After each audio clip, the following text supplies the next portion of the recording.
Hi everyone, I am Dr. G. Aroke Sagayashila going to take inheritance in C++. Let me start with the content. These are the contents for inheritance. First we see some introduction part about C++ and then introduction to inheritance, syntax for inheritance, types of inheritance, access specifier, constructor and destructor, function overriding, types of function overriding, virtual and pure virtual function, function overloading, and then difference between function overriding and function overloading. Finally, we come to the conclusion. Introduction to C++. Actually, C++ was developed in early 1980s by Jarny Strostrup of AT&T Bell Labs. C++ is a general purpose, case-sensitive, free-form programming language that supports object-oriented procedural and general programming. C++ is object-oriented programming language is widely used for a range of applications in well suited for both low level system programming and high level application development. Introduction to inheritance. In C++, inheritance allows a class to inherit the properties and behaviors from another class. So here A is a class, B is a class, and C is a class. We can call C is like a child and B is like a father and A is like a grandfather. The child can access, that is inherit some properties and behaviors from father. And in the same way, the father can inherit the properties and behaviors from the grandfather.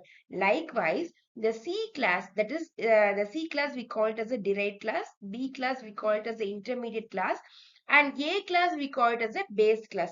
The C class can inherit some of the attributes and methods from B. In the same way, the B class can inherit some attributes and methods from A class. So, inheritance is one of the most important features of object-oriented programming.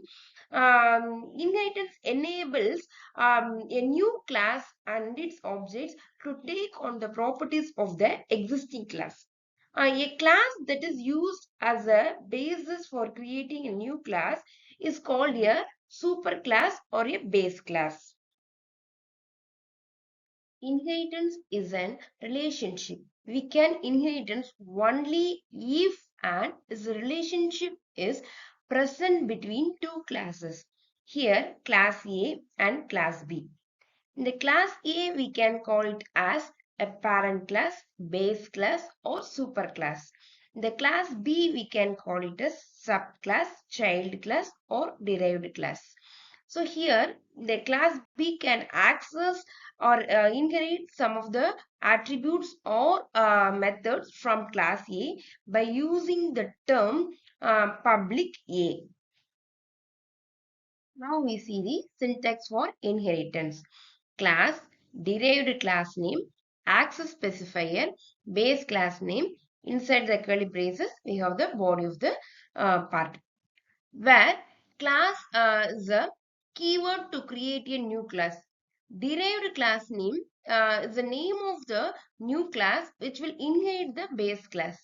So access specifier specifies the access mode which can be either of private or public or protected. If neither is specified, private is taken as default. Next one is base class name. This is the name of the base class. A derived class doesn't inherit access to private data members. However, it doesn't inherit, that is, it inherits a full parent object which contains any private members which that class declares. So here class A as we have base class, class B we have as derived class. Types of inheritance. We have five types of inheritance. We see one by one. The first one is single inheritance, and second one is hierarchical inheritance, and third one is multiple inheritance, fourth one is multi-level inheritance, and fifth one is hybrid inheritance. We will see each inheritance with suitable example. Types of inheritance. The very first type and very simple inheritance is single inheritance. Single inheritance is defined as the inheritance which a derived class is inherited from the only base class. One base class and one derived class. The one derived class is inherited from only one base class. Um, This is an example for single inheritance. In this example, account is a base class and programmer is a derived class. Here account we are using in the account class, float salary is equal to 60,000 is given. Salary is a variable declared as full float and initiated as 60,000. The programmer class, that is derived class, can inherit the value of 60,000 from salary.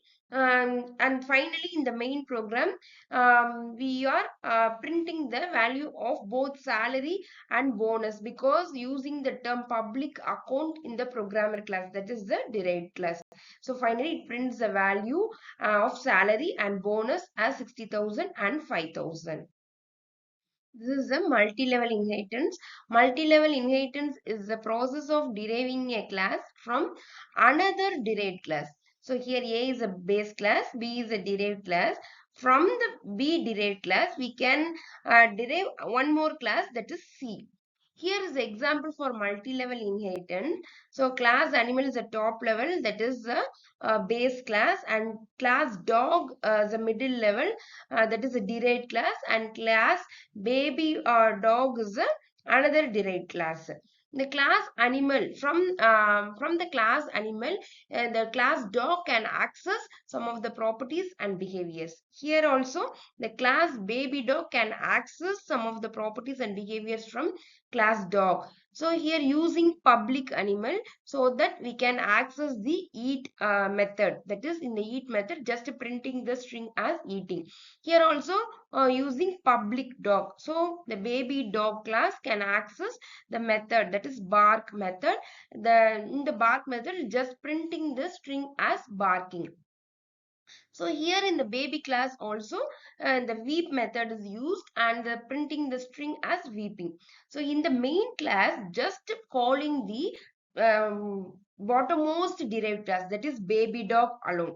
Baby dog D1, just creating the object for baby dog alone, and just calling the all the methods from the three classes, eat, bark and weep, and printing all the strings, that is eating, barking, weeping. Finally, you are getting the output from three classes by calling just one class, that is our bottommost derived class.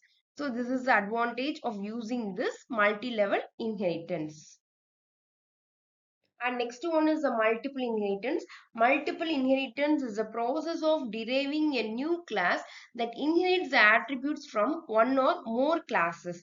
So here B1, B2 up to Bn. So any number of classes, in the derived class, we can access the properties or behaviors from more number of classes, that is two or more classes. So here in this example, multiple inheritance example, class A and class B is given. So the class C can inherit the properties and behaviors from both the classes A and B. So we can given as public A and public B in the class C. So it inherits, that is, it takes all the things whatever they want from the class A and class B.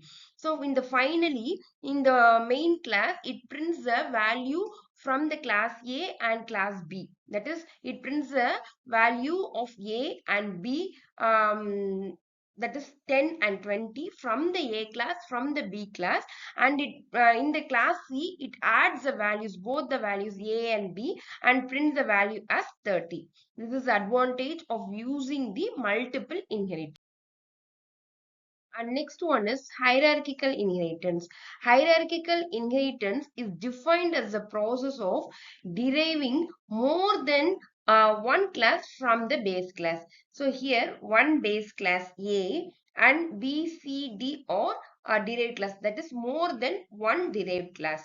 So here this is the example for hierarchical inheritance. So vehicle is the base class. So two subclasses are given, that is car and the bus. So here car inherits some properties and behaviors from the vehicle. In the same way, the bus also can inherit from vehicle. So here in the vehicle, it printed as this is the vehicle.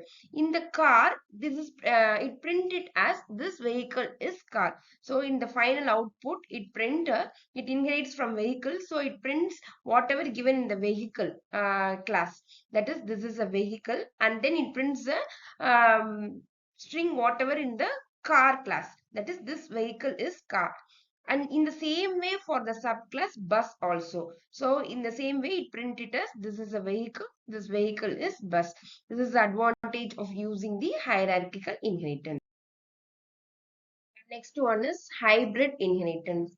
Hybrid inheritance is a combination of more than one type of inheritance. So here A is the base class and B and C is a derived class. The B and C can inherit some of the properties or methods from the A class. In the same way, the D is a derived class. The D can access some of the properties or behaviors from B and C classes. So in this example also, class A is given and class B and C also given. In the class B and C can access the class A properties by using the term public A. In the same way, class D can access from B and C by using the terms public B and public C. And also in the final main method, we can access the method from only the D class. So in here, the D class using the method called mul. In the mul, it already gets the value from A class, B class and C class, getting the value as 10 and 20 and 30 simultaneously, and getting the values for multiplication, and finally multiplies the three values and getting the 6000. This is the way in the hybrid inheritance is used in C++. Access specifiers. There are three access specifiers in C++. They are public, private and protected. Uh, in the public, members are accessible from outside the class and members can be accessed from anywhere. In the private, members cannot be accessed from outside the class. Members can private to that class only. In the protector, members cannot be accessed from the outside the class, but they can be accessed in inherited classes or derived classes. The continuation part of the access specifiers. Public, protected and private inheritance have the following features. Public inheritance makes public members of the base class public in the derived class, and the protected members of the base class remain protected in the derived class. Protected inheritance makes the public and protected members of the base class protected in the derived class. Protected inheritance makes the public and protected members of the base class protected in the derived class. Public inheritance makes the public and protected members of the base class private in the derived class. Next one is constructor and destructor. Constructor is called by the compiler whenever the object of the class is created. It allocates a memory to the object and initializes class data members. But the destructor is called by the compiler when the object is destroyed and its main function is to deallocate the memory of the object. There can be multiple constructors for the same class. In the class, there is always a single destructor only. So here is the example for constructor. This is a constructor and this is destructor. So here for the destructor, we're using the tilde symbol. In this example, we are using both the constructor and the destructor, and finally getting the output as creating object of derived class, base class constructor called, derived class constructor called, object of derived class created, derived class destructor called, base class destructor called. This is the final output. Function overriding. Function overriding is a type of polymorphism in which we redefine the function of the class which inherited from its base class. The function signature remains same, but the working of the function altered to meet the needs of the derived class. So we can call the function using its name for the parent object. The parent class function is executed. But when we call the function using the child object, the child class version will be executed. To achieve this, the function in the class must be declared as virtual. There are two types of function overriding: compile time polymorphism, runtime polymorphism. This is the example given for compile time.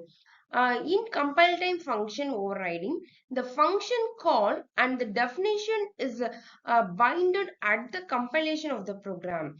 Due to this, this is also called early binding or static binding.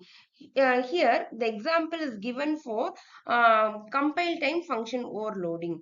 The parent class is given, the child class is given. The child class can access the parent class by using the public parent. Here, the display method is used and printing the string as base function. Here also using the same display method and printing the string as derived function. Here the child class, that is creating the object for child class and printing the, that is called the function as display. So it print only the derived function. This is a compile time function overloading. And next one is runtime polymorphism. Function overriding can also be performed at the runtime, which means that function call will be binded to its definition during runtime. This can be done with the help of virtual function. So this is the example for how to implement the runtime, that is function overriding using the virtual function. So using the virtual function and getting the output. Next one is virtual function. A virtual function is declared in the base class using the virtual keyword. The function can be overridden in any derived class, providing a specialized implementation. So here, using the base class animal and the derived class as dog, and constructor and destructor also used, and can access the class animal by using the term public animal. And in the finally in the main function, calling the virtual function and getting the output. So this is a pure virtual function example. A pure virtual function can also be made pure, which means the function must be overridden in derived classes. This is used to create abstract base class. So here is the abstract base class, that is pure virtual function, virtual void speak. So next one is function overloading. Function overloading is a feature of object-oriented programming where two or more functions can have the same name but different parameters. So here, function one, the same function name is used but different parameters. One type of parameter here and two type of parameter here, also two type, but int and double data types is different. So when your function name is overloaded with different jobs, it is called it as function overloading. Function overloading. This is an example for function overloading. Print is the same function name, but different parameters are given. So finally, getting the different print methods, that is function names, and getting the output. Difference between function overloading and function overriding. In function overloading, it provides multiple definitions of the function by changing the signature. But in function overriding, it redefines the base class function in its derived class with the same signature. In the overloading, it's used when the same function has to behave differently depending upon parameters passed to them. But in overriding is needed when derived class function has to be some different job than the base class function. In the overloaded function or in the same scope, but in the overridden function or in different scopes. A function has the ability to load multiple times in function overloading, but in function overriding, the function can be overridden only a single time. Finally, we come to the conclusion part. By following best practices and avoiding common pitfalls, developers can effectively use inheritance in C++ to create robust, maintainable, and efficient code. All the very best. Thank you. Thank you all.